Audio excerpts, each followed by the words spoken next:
ಸಾಮಾಜಿಕ ಸಮಸ್ಯೆಗಳ ವಿರುದ್ಧ ಮೂಡಿಬಂದ ಅಕ್ಷರ ರೂಪ ದಲಿತ ಸಾಹಿತ್ಯ ಮಹಾದೇವ್.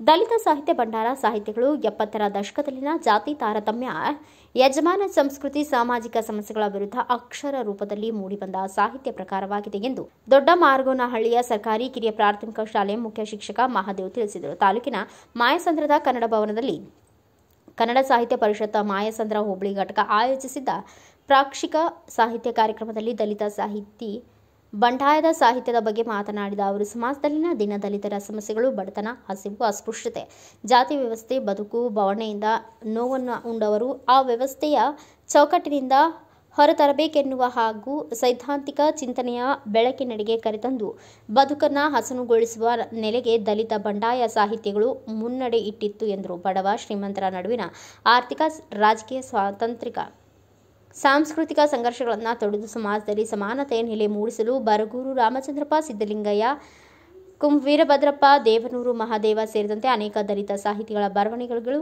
ಸಾಹಿತ್ಯಗಳ ಕೊಡುಗೆ ಅಪಾರವಾಗಿದೆ ಎಂದು ತಿಳಿಸಿದರು. ಸಾಮಾನ್ಯ ಜನರಿಗೂ ಕೂಡ ಅರ್ಥವಾಗುವ ಗ್ರಾಮ್ಯ ಭಾಷೆಯಲ್ಲಿ ಬರ್ತಕ್ಕಂಥದ್ದನ್ನು ಕಾಣಬಹುದು. ಎಲ್ಲರಿಗೂ ಅರ್ಥವಾಗುವಂಥ ರೀತಿಯಲ್ಲಿ ಅವರು ಬರ್ತಕ್ಕಂಥದ್ದು. ಯಾಕೆ ಅಂತಂದರೆ ಎಲ್ಲರಿಗೂ ಕೂಡ ಅರ್ಥವಾಗಬೇಕು. ಮತ್ತು ಅವರ ಕವನಗಳಲ್ಲಿ ಅತ್ಯಂತ ಒಂದು ಪ್ರತಿಭಟನೆ ಇರ್ತಕ್ಕಂಥದ್ದು, ಪ್ರತಿಭಟನೆ ಮತ್ತು ಕಿಚ್ಚು, ಆ ಒಂದು ರೋಷ ಇರ್ತಕ್ಕಂಥ ಒಂದು ಕವನಗಳನ್ನು ಅಲ್ಲಿ ಬರ್ತಕ್ಕಂಥದ್ದನ್ನು ಕಾಣಬಹುದು.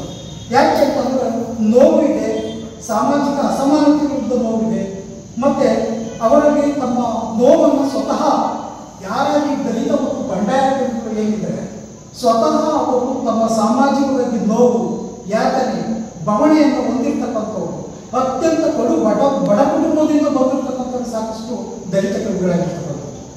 ಯಾಕೆ ಅಂತಂದ್ರೆ ಅವರಿಗೆ ನಿಜವಾಗಿರ್ತಕ್ಕಂಥ ಯಾವ ಒಬ್ಬ ಸಾಹಿತಿ ತನ್ನ ಹುಟ್ಟಿದಂತ ಹಿಡಿದು ಅವನು ಓದು ಬರಹ ವಿದ್ಯಾಭ್ಯಾಸವನ್ನು ಗಮನಿಸುವ ಸಂದರ್ಭದಲ್ಲಿ ಅತ್ಯಂತ ಕಷ್ಟಕರವಾಗಿರ್ತಕ್ಕಂಥ ಜೀವನದಲ್ಲಿ ಅತ್ಯಂತ ಬೇರೆಯವರಿಂದ ದಬ್ಬಾಳಿಕೆ ಆಗಿರ್ಬೋದು, ದೌರ್ಜನ್ಯ ಆಗಿರ್ಬೋದು, ನೋವು ಆಗಿರ್ಬೋದು, ಆ ನೋವುಗಳನ್ನು ಸ್ವತಃ ತಾನು ಅನುಭವಿಸಿ ತನ್ನ ಅನುಭವಗಳನ್ನೇ ಈ ಒಂದು ದಲಿತ ಸಾಹಿತ್ಯದಲ್ಲಿ ನಿವೇದಿಸಿಕೊಂಡಿರ್ತಕ್ಕಂಥದ್ದನ್ನು ನಾವು ಕಾಣ್ತೇವೆ. ಬಂಡಾಯ ಸಾಹಿತ್ಯ ಅಂತಕ್ಕಂಥದ್ದು 70ರಲ್ಲಿ ಪ್ರಾರಂಭವಾದರೂ ಕೂಡ ಕಳೆದ 79-10 ವರ್ಷಗಳ ನಂತರ ಬಂಡಾಯ ಸಾಹಿತ್ಯದಲ್ಲಿ ಅದು ಮುಂದುವರಿತದೆ ಅಂತಕ್ಕಂಥದ್ದನ್ನು ನಾವಿಲ್ಲಿ ನೋಡ್ತಾ ಇದ್ದೀವಿ.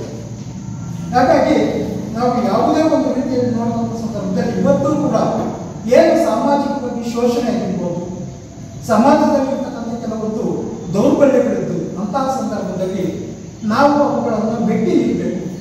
ಈ ಒಂದು ಸಮಾಜದಲ್ಲಿ ಇರ್ತಕ್ಕಂಥ ಏನಿದೆ, ನಮ್ಮ ಕೆಟ್ಟ ಸಂಸ್ಕೃತಿಗಳಿದೆ, ಕೆಟ್ಟ ಆಚರಣೆಗಳಿರ್ತವೆ, ಕೆಲವೊಂದು ಮೌಢ್ಯತೆಗಳು ಇದ್ದಂಥ ಸಂದರ್ಭದಲ್ಲಿ ಅವರು ಬೇರೆ ಯಜಮಾನ ಸಂಸ್ಕೃತಿಯ ಶೋಷಣೆಗೆ ಒಳಗಾಗಿದ್ದ ಕೆಲವು ಜನರುಗಳು ಸಾಮಾಜಿಕವಾಗಿ ತುಳಿತಕ್ಕೆ ಒಳಗಾಗಿರ್ತಕ್ಕಂಥ ಅಂಥ ತುಳಿತಕ್ಕಾಗಿರ್ತಕ್ಕಂಥ ಜನರ ನೋವನ್ನು ಅರಿತು ಅವತ್ತಿನ ದಿನ ಪ್ರತಿಭಟನಾ ಸಾಹಿತ್ಯ ರೂಪದಲ್ಲಿ, ಶೋಷಣೆ ರೂಪದಲ್ಲಿ ಸಾಹಿತ್ಯ ರೂಪದ್ದು ಹೊರಹೊಮ್ಮಿರ್ತಕ್ಕಂಥದ್ದನ್ನು ನಾವು ಕಾಣ್ತೇವೆ.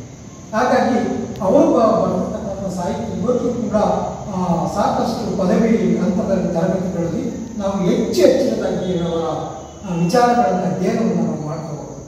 ಯಾಕೆ ಅಂತಂದರೆ ಎಲ್ಲ ಸಾಹಿತ್ಯಗಳು KP ಪೂರ್ಣಚಂದ್ರ ತೇಜಸ್ವಿ ಅವರು ತಮ್ಮ ಅಭಿಚೂರಿನ ಪೋಸ್ಟ್ ಆಫೀಸ್ ಅಂತಕ್ಕಂಥ ಒಂದು ಕೃತಿಯನ್ನು ಬರೆದಂಥ ಆ ಸಂದರ್ಭಗಳಲ್ಲಿ ಉಲ್ಲೇಖ ಮಾಡಿದ್ದೇನೆಂದರೆ, ನವ್ಯ ಸಾಹಿತ್ಯವನ್ನು ಎಲ್ಲರೂ ಕೂಡ ಅದನ್ನೇ ಅವಲಂಬಿಸ್ಕೊಳ್ಳಿ, ಬೇರೆ ಸಾಹಿತ್ಯಗಳಿಗೆ ನೀವು ಕೂಡ ಅದಕ್ಕೆ ಬದಲಾವಣೆಯನ್ನು ಹೊಂದಿ ಅನ್ನೋ ಸಂದರ್ಭದಲ್ಲಿ ಈ ಒಂದು ದಲಿತ ಮತ್ತು ಬಂಡಾಯ ಸಾಹಿತ್ಯ ಅಂತಕ್ಕಂಥದ್ದು ಉಗಮವಾದ ಕಾರಣವಾಗಿದೆ. ಇನ್ನೂ ಹಲವಾರು ಶಿವರಾಮ ಕಾರಂತರು ಚೋಮನದುಡಿ ಇರ್ಬೋದು, ಅಲ್ಲೂ ಕೂಡ ಬಂಡಾಯದ ಧ್ವನಿ ಇರ್ತಕ್ಕಂಥದ್ದು ಕಾಣಬಹುದು. ಏಕೆ ಬೇರೆ ಬೇರೆ ಕವಿಗಳು ಕೂಡ ಬಂಡಾಯ ನೋವನ್ನು ಕುರಿತು ಅಂದಿನ ಕಾಲಘಟ್ಟದಲ್ಲಿ ಬರೆದಿರ್ತಕ್ಕಂಥ ಕೃತಿಗಳನ್ನು ಮಾಡಿದ್ದಾರೆ.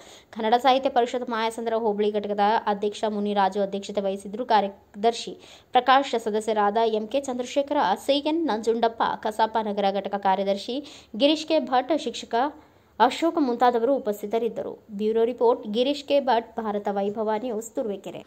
Thanks for watching. Read, discuss and debate with editor Dr. Yan Prashant Rao. Wanted reporters in print, digital and visual media for Bharat Vaibhav Daily Newspaper, BV News 5 Channel and BV Fast Web News from all the talukas of Karnataka, Goa and Maharashtra. If interested, send your resume to 9019229369.